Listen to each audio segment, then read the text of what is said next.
Difference between Hadith and Sunnah. The question. I hope that you can clarify this topic for me in some detail. Are Hadith and Sunnah synonymous, or is there a difference between them? I am asking this question because I read that some Orientalists and some Muslims who specialize in Islamic sciences do not regard these two words as different in meaning. Do you agree with that? I hope that you can explain to me in some detail.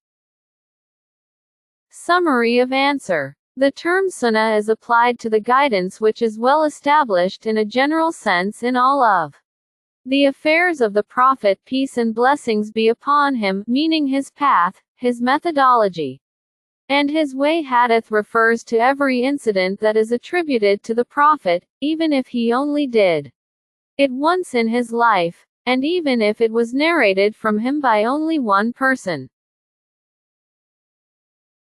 Detailed answer. The difference in terminology among scholars is one of the issues that is usually a difference in wording. That is because terminology results from a scholar choosing a particular word to refer to something. Hence, when differences occur, the difference is in wording but not in meaning. Difference between Hadith and Sunnah. With regard to the issue of differentiating between the words Sunnah and Hadith, we may say that these two words may mean the same thing in some contexts, and may mean different places where Hadith and Sunnah mean the same thing. Whatever is narrated from or about the Prophet, blessings and peace of Allah be upon him, of words, actions or approval, may be called Hadith, or it may be called Sunnah. Sheikh Abdullah al-Judai said, the basic meaning of the word Sunnah is fundamentally the same as the definition given by Hadith scholars, as mentioned above. For the word Hadith, when mentioned in general terms, without anything to describe what is being spoken of, that excludes the reports that speak of the physical description of the Prophet, blessings and peace of Allah be upon him. But this exclusion is only when talking about the Sunnah in the context of it being one of the sources of Sharia. In that context, the reports that speak of his description are not part of the Sunnah. Rather, the Sunnah is only based on his words, deeds and approval. Tahrir Ulam al-Hadith. One of the names of the saved group, the group that will continue to adhere to the commands of Allah, is al-Hadith. They are also called al-Sunnah. The books that deal with the transmission of reports from the Prophet, blessings and peace of Allah be upon him, and the companions, and the words of the righteous early generations, are called Kutub al-Hadith. They are also called Kutub as-Sunnah. Places where Hadith and Sunnah mean different things. The term Sunnah is applied to the Prophets, may the peace and blessings of Allah be on him, guidance which is well established in a general sense in all of his affairs, meaning his path, his methodology and his way. In this context, scholars do not usually use the term Hadith.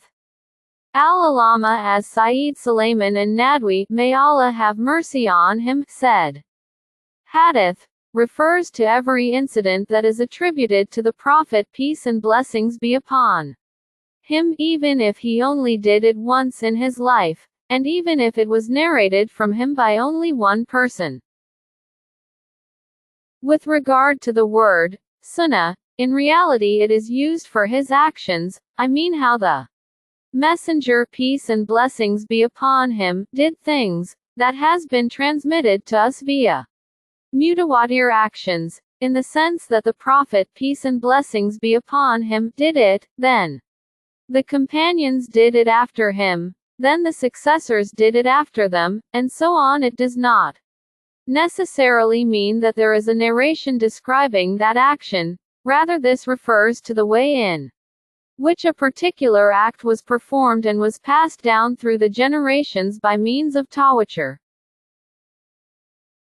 passed down by so many to so many that it is inconceivable that they could have all agreed upon a lie. This is what is called Sunnah, and this is mentioned alongside the book, the Quran, in the Hadith in which the Prophet, peace and blessings be upon him, said, I am leaving among you two things and you will never go astray so long as you adhere to them.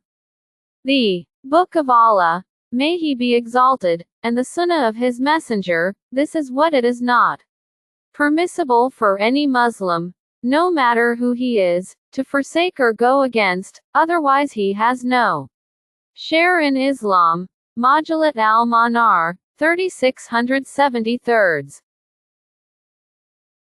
The scholars use the word sunnah to describe adhering to Islam in the manner prescribed, without adding to it or introducing innovations into the religion. They do not call that hadith. For example, Abd ar-Rahman ibn Mahdi al-Mashhur said, Sufyan ath-Tawri is an imam, leading scholar, in hadith, but he is not an imam in sunnah. Al-Azai is an imam in sunnah but he is not an imam in hadith.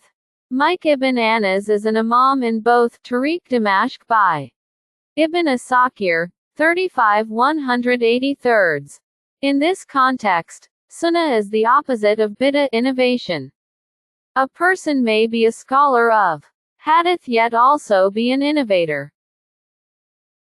The jurists use the word sunnah when explaining the ruling on doing a specific action as being mustahabi, liked or encouraged. They do not use the word hadith in this context when the scholars speak of reports and whether they are authentic or weak. They only use the word hadith.